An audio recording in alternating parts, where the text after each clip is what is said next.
All right, folks, and this kind of shit is why we have a trigger warning at the beginning of the overall programming.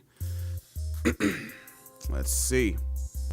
So we're going over to Oregon and Myrtle Creek. And this is off of OregonLive.com, Pacific Northwest News. And this article's up by Everton Bailey Jr., who writes for the Oregonian and Oregon Live.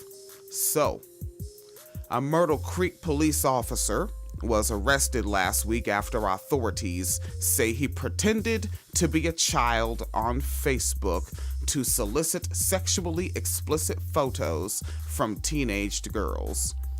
He is also accused of separately sexually assaulting a 10-year-old girl. His name is Alexander Salterio, a 33-year-old individual. After the Oregon Department of Justice agents, wait a second. Oh, he told Oregon Department of Justice agents after his arrest on Friday that he sometimes sent girls nude photos of himself from his home in Roseburg. So they would send him photos in return, according to a probable cause affidavit. The authorities determined a 13-year-old, a 14-year-old, and a 17-year-old girl sent photos to Salterio. And there are other suspected victims between the ages of 12 and 17, the affidavit said. The Justice Department received 2 tips from the National Center for Missing and Exploited Children in December after Facebook reported uploaded content as child pornography. Authorities later traced one of the IP addresses to Salterio and another to one of the girls, according to the court documents. According to the affidavit, Salterio would contact girls on Facebook while pretending to be a teenage boy and solicit sexually explicit photos from the children. He would also send sexually explicit photos and videos of a boy and claim it was him, in addition to photos of himself, the affidavit said. Quote, and this is quotes from the affidavit documentation. With most victims, Salterio would direct them what intimate part to photograph or video and how they should do it. With some victims, he would threaten to post their previously disclosed intimate images online if they refused to provide further images and videos.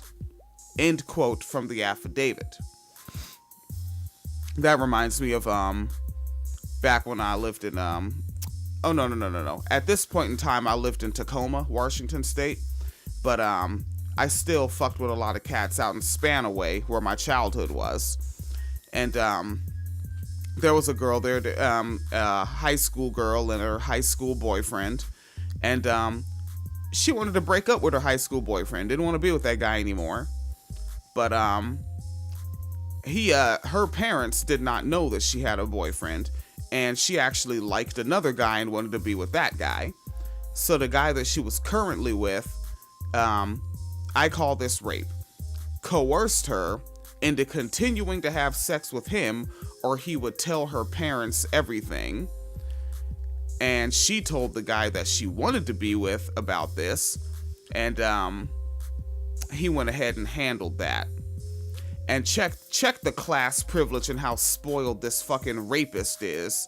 After he got, he caught those knuckle hammers, and, folks around the school know the story. He told his parents about it, and because he didn't want to be embarrassed and go to school after being known as a rapist that got his ass beat, his parents moved them all the way to California. Just picked up the whole family and moved to protect the rapist. All right. And that's that coercion, right? I'ma tell if you don't keep giving me what I want of your body. Continuing. The 10-year-old girl disclosed the abuse to authorities on Friday. Saltario has been a police officer. Remember, this is a good cop here. Saltario has been a police officer with Myrtle Creek since August of 2017, state records show.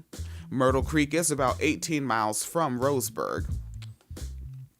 He remained held in the Douglas County Jail Tuesday on accusations of using a child in display of sexually explicit conduct, first-degree encouraging child sexual abuse, coercion, first-degree unlawful sexual penetration, first-degree sexual abuse, and aggravated identity theft. Now, we could just kill him. That's also like just sitting there remaining held. I mean, we can hold his face under a pillow, shouldn't take too long, and put an end to this individual. And if you share this individual story, remember, #GoodCops.